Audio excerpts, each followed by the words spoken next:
Si Taverny m'était conté présente l'histoire de la maison bourgeoise située au 191 rue de Paris, appelée Maison des loisirs et de la culture Pierre Salvi.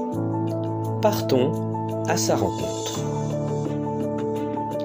Cette maison, bâtie en 1894, un an avant le décès du célèbre compositeur de musique tavernacien Benjamin Godard, se situe juste en face de la mairie du centre-ville.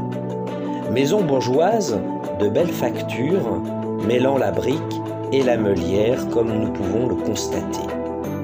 Elle a reçu le nom de Pierre Salvi, ancien sénateur-maire de Viarmes et président du Conseil général du Val d'Oise après le décès de ce dernier en 1989.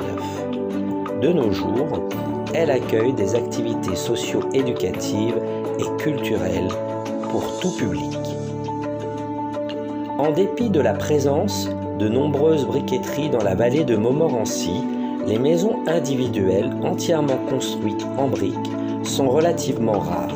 On préfère généralement, en effet, utiliser ce matériau comme parement, comme vous pouvez le voir sur cette maison.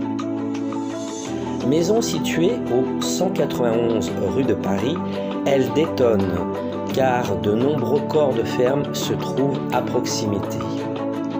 Elle a une résonance en architecture fin 19e avec la demeure du fils de Denis Rohan des Malais, Denis Rohan des Linières, qui se trouve à proximité dans le quartier au niveau de la gare principale de Taverny. Elle ressemble également aux belles meulières rue Carnot dans le quartier de Vaucelles.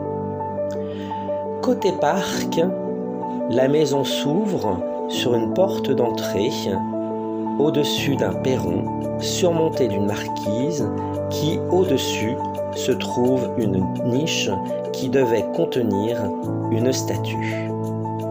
Cette maison s'inscrit dans un patrimoine arboré, ce parc où nous trouvons de belles espèces arborées ainsi que quelques statues.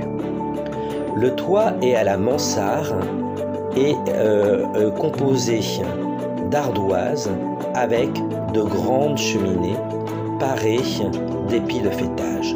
Sur ce côté gauche se trouvent des dépendances, les communs pour cette maison bourgeoise où se trouvaient les communs des domestiques.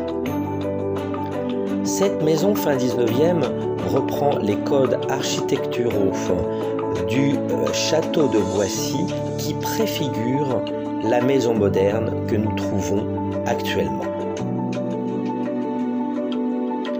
Sur l'un de ses côtés se trouve une petite tourelle en briques de style gothique. Juste à côté de cette maison se trouvait le château de la famille Gaillardet.